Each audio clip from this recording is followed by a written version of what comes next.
Welcome back to Tiempo. The SBH Teaching Kitchen in the Bronx offers cooking classes that are open to the public. And what do they teach you in the kitchen there? Well, how to prepare delicious and healthy dishes at home.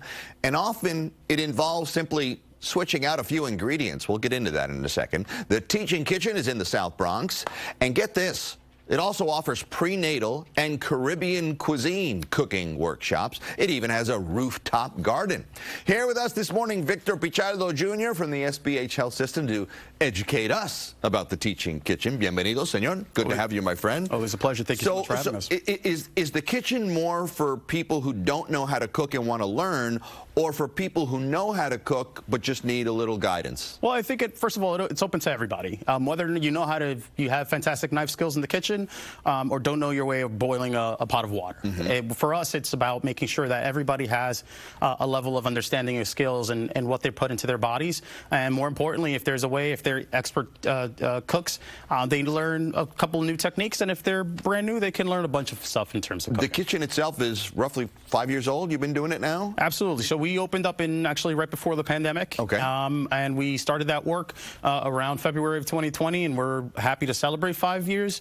But also within the Health and Wellness Center, we have many other services. But take me back 5 years ago, or perhaps even a little before that, when the concept of the kitchen was coming together. What was the driving focus behind it and the creation of it? Well, first of all, unfortunately, there's this hashtag 62 out of 62 in the Bronx, and which basically means that we are the worst in terms of health outcomes as far as the other 262 counties that exist in the state of New York.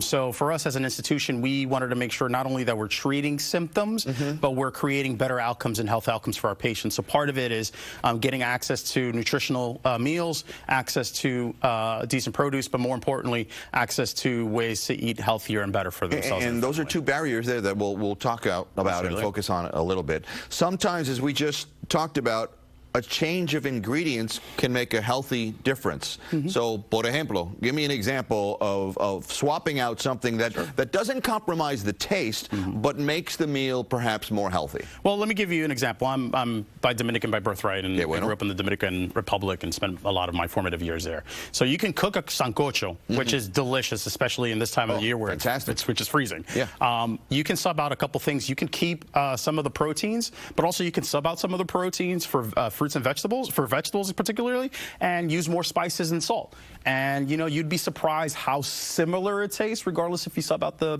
proteins. And it's still delicious, and it's still wonderful for this time of the year. Do you?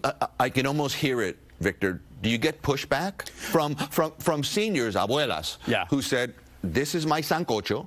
I got the recipe from my mother, who got it from her mother. No vamos a cambiar nada. We're not changing anything." So I can almost hear that in the kitchen when you say to them, "We're going to swap this for this." Well, for us, the experience is the best teacher. And from my personal experience, I tried a vegan sancocho, which I was a little skeptical myself at first, but it was absolutely delicious. So again, we're not trying to change people's ways of cooking. We're just trying to sub out a little stuff here and there, a little less salt, more spices, more verduras, as our friends say, and it would help and go a long way in not only maintaining taste, but making it a lot healthier. Do the people in the Teaching Kitchen at the end of the class get to taste what they prepared? Most certainly. They could take what they made, they can bring it home, because the idea is not only to teach them how to cook, but also that they can take it back to their families and teach them these recipes so they can cook a little healthier. But does that also provide you the opportunity to, at the end of the meal, say, "Fíjate, mira, here it came out, right? It tastes good.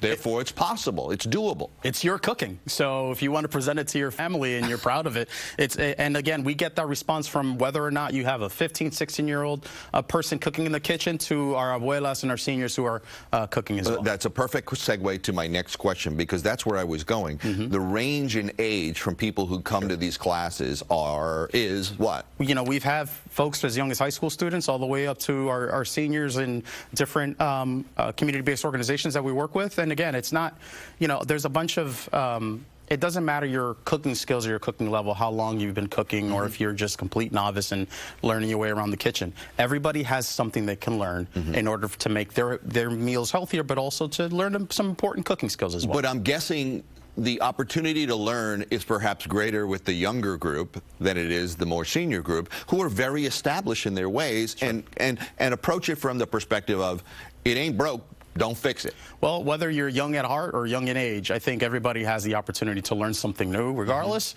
and we hope that these opportunities and these classes teach someone something new regardless of their age. And we'll get back, you know, when we come back from this, we'll talk about the reason why, because you can look at the health epidemic in the Bronx and what people there largely suffer from, and sometimes changing your cooking food is a good place to start in terms of getting your health back in line. So stay with us. Coming up next on Tiempo, more on preparing meals que son sabrosos y saludables when we come back.